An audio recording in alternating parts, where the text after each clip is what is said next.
নির্বাচন তো ঘনিয়ে এসেছে, আপনারা সবাই জানেন। এখন নির্বাচনে কে কি করেছে না করেছে, কার কি করা উচিত না উচিত, এগুলো নিয়ে আলোচনার সময় আর নাই। সবাই তো যার যার মতো কাজ করছে, মানুষের কাছে যাচ্ছে, মানুষের কাছে ভোট চাচ্ছে। কারো কারো বডি ল্যাঙ্গুয়েজে নানা ধরনের আত্মবিশ্বাস ফুটে উঠছে, কেউ কেউ কথার ফুলঝুরি ছোটাচ্ছে, নানা কিছু হচ্ছে। এর মধ্যে শেষ বেলায় এসে নানা ধরনের প্রিডিকশনও হচ্ছে, মানে ভবিষ্যৎবাণী বলতে পারেন, অথবা কে কেমন মনে করছে, কে কয়টা জিততে পারে, এগুলো নিয়েও নানা আলোচনা চলছে। আমি নিজেও মানে একাধিক প্রিডিকশন করার চেষ্টা করেছি, এবং আমি এটা একটা খেলার মতো, অনেকটা এর উপর নির্ভর করবেন না। বাট আমি নিজে, আমার সঙ্গে বিভিন্ন জেলা পর্যায়ের লোকজনের সঙ্গে কথা হয়, আমি নিজে থেকেও কিছু কথা বলেছি, আরো কিছু কথা বলবো। আমি এই নির্বাচনের আগে আগে হয়তো আরো একবার এই ধরনের একটা প্রিডিকশন দেব। হাতে তো আছে আর দুদিন মাত্র। তো আজকে আমি হাতে কিছু পেয়েছি। আমাকে বেশ কিছু সরকারি সংস্থার কাছ থেকে কিছু আমি প্রেডিকশন পেয়েছি, সেগুলো দিয়ে আমি কিছু কথা বলবো। আবার ধরেন একটা জাতীয় দৈনিক, তারাও তাদের বিভিন্ন জেলা প্রতিনিধিদের দিয়ে একটা জরিপ মানে একটা ধারণা পাওয়ার চেষ্টা করেছে যে কোন দলে কতটা জিতবে। তো কি পেলাম আমরা? দেখুন, আমি সরকারি সংস্থার যে জরিপগুলো যা পেয়েছে, যে ধারণাটা পেয়েছে, সেটা আপনাদের একটু বলি। আমি তারা বলছে যে এই 300টা আসন তো হবে না, 298টা আসনে ইলেকশন হচ্ছে, দুটো তো বাদ আছে। এই 298টা আসনের মধ্যে তাদের বিবেচনায় বিএনপি জিতবে 150টা, জামাত জোট, বিএনপি হবে জোট না খেলে বিএনপি এককভাবে জিতবে 150টা আসনে, জামাত জোট জিতবে 70টা আসনে, স্বতন্ত্র জিতবে 55 জন। এটা কিন্তু একটা সিগনিফিকেন্ট। স্বতন্ত্র তারা কেন 55 জন বলল? আপনাদের মনে আছে নিশ্চয়ই যে বিএনপির কিন্তু বিদ্রোহী প্রার্থী আছে 79 জন।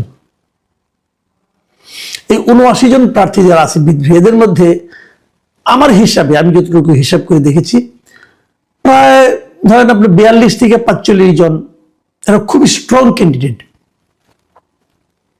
মানে এরা হয় নিজেরা জিতবে অথবা অন্য কাউকে জেতাবে। মানে যদি নিজে জিততে নাও পারে, বিএনপির ভোট তারা এতটাই কাটবে যে ওখান থেকে হয়তো জামাত অথবা অন্য কেউ বেরিয়ে যাবে। বিএনপি এই যে তাদেরকে নিয়ন্ত্রণ করতে পারে না, এই 79 জনকে নিয়ন্ত্রণ করতে পারে না, আমি মনে করি বিএনপির একটা বড় রাজনৈতিক ব্যর্থতা। তারা এমন লোককে নিয়ে রাজনীতি করেছে যারা দলের স্বার্থকে ইগনোর করেছে। এমন লোককে নিয়ে করে তারা দলের স্বার্থটা বুঝে নাই, মানতে চায় না, দলকে অসম্মান করেছে এই লোকগুলো। তো এত লোক নিয়ে বিএনপি রাজনীতি করতো কিভাবে? এটা আমার কাছে একটা রহস্য লাগে। আপনি নিশ্চিত থাকেন যারা বিদ্রোহী হয়েছে এদের অনেকেই এই দলের কেন্দ্রীয় অনেক নেতার সঙ্গে সুসম্পর্ক এখনো বজায় রাখছে, এবং ওখান থেকে এমন আশ্বাসও তারা পেয়েছে যে তারা নির্বাচিত হলে তাদেরকে আবার দলে ফেরত নেওয়া হবে, এবং এটা হবে। এই হলো এই ধরনের দলের। আওয়ামী লীগ বিএনপিতে এটা অতীতে বহুবার হয়েছে। এবারই গত 24-এর যে অগাস্টের পর বিএনপি যাদেরকে কয়েকজন খুব বহিষ্কার করলো না, এই বহিষ্কারে কিন্তু শেষ দিয়ে এই গত নভেম্বরের দিকে এসে কিন্তু অনেকেই পাইকারি হারে আবার কিন্তু বিএনপি ফেরত নিয়েছিল। আমি তখন বলেছিলাম যে এই পাইকারি ফেরত নেওয়াটা কেন ইলেকশনের আগে? এতে কিন্তু মানুষের কাছে একটা ভুল মেসেজ যাচ্ছে। পরে অবশ্য থেমেছিল, এবং আমি নিশ্চিত নির্বাচনের শেষ হওয়ার পর আবার পাইকারি হারে ফেরত নেওয়া শুরু হয়ে যাবে।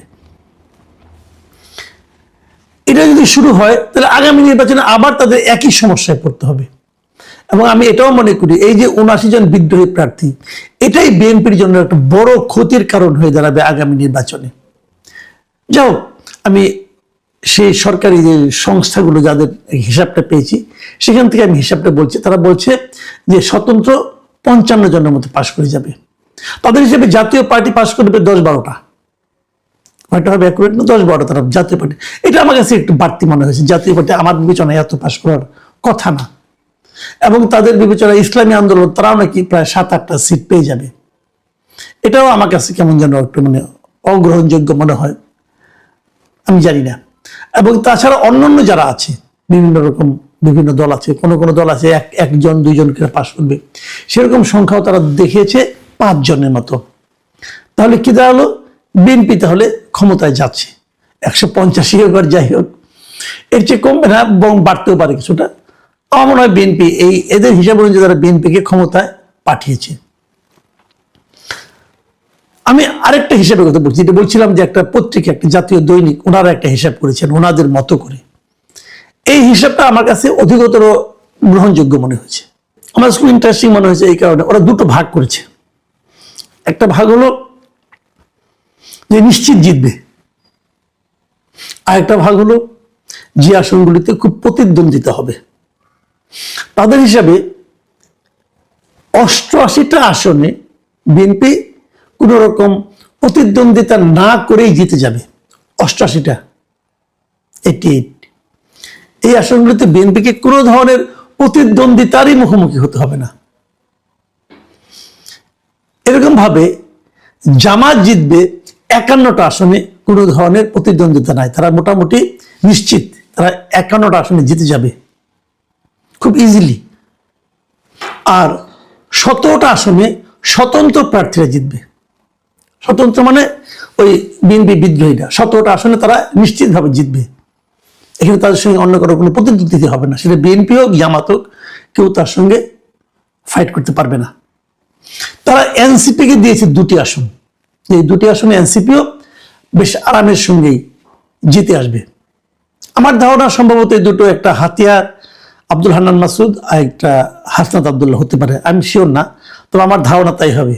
আমি শিওর হলে এখন বলবো না আর কি, তবে বললাম এই দুটো। তাদের হিসাবে জাতীয় পার্টি জিতবে 4টা আসনে, এগুলো একদম নিশ্চিত। এছাড়া এর বাইরে অন্যান্য বিভিন্ন দলের থেকে 4 জন প্রার্থী তারা জিতে আসবেন। এটা এই পত্রিকাটার বিভিন্ন করসপন্ডেন্ট যারা আছেন তাদের সঙ্গে কথা বলে তারা যেটা বের করেছেন।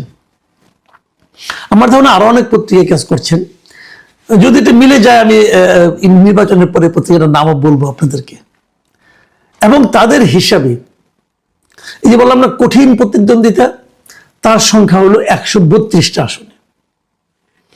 132টা আসনে কঠিন প্রতিদ্বন্দ্বিতা হবে, এটা তারা মনে করে। মানে এই 132টা আসনে আসলে ডিসাইডিং ফ্যাক্টর হবে। এই 132টা আসনে যারা জিতবে, যারা ভালো করবে, তারাই আলটিমেটলি সরকার গঠন করবে। তার মানে এই 132টা আসন থেকে বিএনপি যদি 62টা আসন পেতে পারে, তাহলে কিন্তু তাদের 150 হয়ে যায়। খুব সিম্পল কিন্তু। কাজেই আর এই 162টা থেকে 132টা থেকে জামাতকে পেতে হবে 99টা আসন। জামাত যদি 132টার মধ্যে থেকে 99টা পায়, কেবল তাহলে তারা ক্ষমতা দখল করতে পারবে, মানে সরকার গঠন করতে পারবে। আর বিএনপির জন্য 62টাই এনাফ। আমি যদি এটাকে মাথায় রাখি, তাহলে আমরা বলতে পারি যে মোটামুটি বিএনপির জন্য সরকার গঠন করাটা একটা সম্ভাবনাটা বেশি ইজিয়ার আমার কাছে মনে হচ্ছে। কারণ 132টা আসনে মধ্য থেকে জামাত ইসলাম মানে 99টা আসন জয়ী হয়ে যাবেন, এটা আসলে একটু কঠিন হয়তো বা হবে। কিন্তু আমরা সব মিলিয়ে যেটা দেখলাম, যে আপনি যেমন ধরা যাক, আমি একটা কথা বলি, প্রায় বলি আমি, যে গত 24 অগাস্টে সরকার পতন হয়েছিল। নির্বাচনটা যদি 24 ডিসেম্বরে হতো, তাহলে বিএনপিকে কিন্তু এত হিসাব নিকাশ করতে হতো না। কিন্তু 6 মাসের মাথায় না হয়ে, 4 মাসের মাথায় না হয়ে, 1.5 বছরের মাথায় হওয়াতে বিএনপিকে কিন্তু একটু হিসেব নিকাশের মধ্যে পড়তে হচ্ছে। কারণটা কি? এটা হলো আমার মূল প্রশ্ন, কারণটা কি? যত দিন গিয়েছে বিএনপির জনপ্রিয়তা কেন কমলো? এই বিষয়টা নিয়ে কি বিএনপির নেতৃবৃন্দ ভেবেছেন একবার? কেন তাদের জনপ্রিয়তা কেন কমলো? কারণ হলো দুটো। এই দুটো কারণ আমি উল্লেখ করতে চাই এই কারণে যে এখান থেকে বিএনপির নেতৃবৃন্দেরও কিন্তু উপলব্ধি করা প্রয়োজন আছে যে কেন তাদের জনপ্রিয়তা কমলো। প্রথমত যেটা হয়েছে যে ওই সময় যদি হতো, তাহলে লোকে আওয়ামী লীগের কোনো সমর্থনের সময় ছিল না। আওয়ামী লীগের যে দুঃশাসন ছিল, সেটার কারণে আওয়ামী লীগের সমর্থন খুবই কম ছিল। কিন্তু পরবর্তী সময়ে ডক্টর ইউনূসের যে অন্তর্বর্তী সরকার, এদের যে দুঃশাসন বলেন, কুশাসন বলেন, এবং এদের মধ্যে অনেক লুটপাটও হয়েছে। এদের কারণে যত মানুষ কষ্ট করেছে, যত ডক্টর ইউনূসের সমালোচনা বেড়েছে, তত কিন্তু মানুষ ইউনূসের সরকারের সঙ্গে তুলনা করেছে আগের সরকারকে, বিএনপি সরকারকে না। কারণ বিএনপি সরকারকে তো অনেকে দেখেই নাই। সেই 2006 সালে কি দেখেছে 18 বছর আগে, ওটি আর মনে আছে নাকি ভাই কারো? কাজে যত এই সরকারের অপশাসন হয়েছে, যত এই সরকারের নেগেটিভ ইমেজ বেড়েছে, তত মানুষ কিন্তু আগের সরকার মানে আওয়ামী লীগ সরকারের কথা ভেবেছে, এবং সেটা তখন এই সরকারের ব্যাড ইমেজটা যে ভর করেছে বিএনপির উপর। এর হলো একটা দিক। আর দ্বিতীয় দিকটা হলো অগাস্টের পর থেকেই বিএনপি সারা দেশে, বিএনপির বিভিন্ন স্থানীয় পর্যায়ের নেতা কর্মী এবং সমর্থকদের নানা ধরনের তাণ্ডব চলেছে। বিএনপি হাজার হাজার লোককে বহিষ্কার করার পরও সেই তাণ্ডব থামাতে পারেনি, এখনো চলছে। এখনো সারা দেশে যত চাঁদাবাজি হয়, এখনো খুচরা মুচরা যত চাঁদাবাজি হয়, ফুটপাতেও যে চাঁদাবাজি হয়, সেটা কিন্তু জামাতের লোক করে না, বিএনপি লোকজন করে। তাদেরকে বিএনপি থামাতে পারেনি। মানুষের মধ্যে একটা ধারণা তৈরি হয়েছে যে ক্ষমতায় আসার আগে যখন এটা শুরু করেছে, ক্ষমতায় গেলে না জানি কি করবে। কেন করছে চাঁদাবাজি তারা?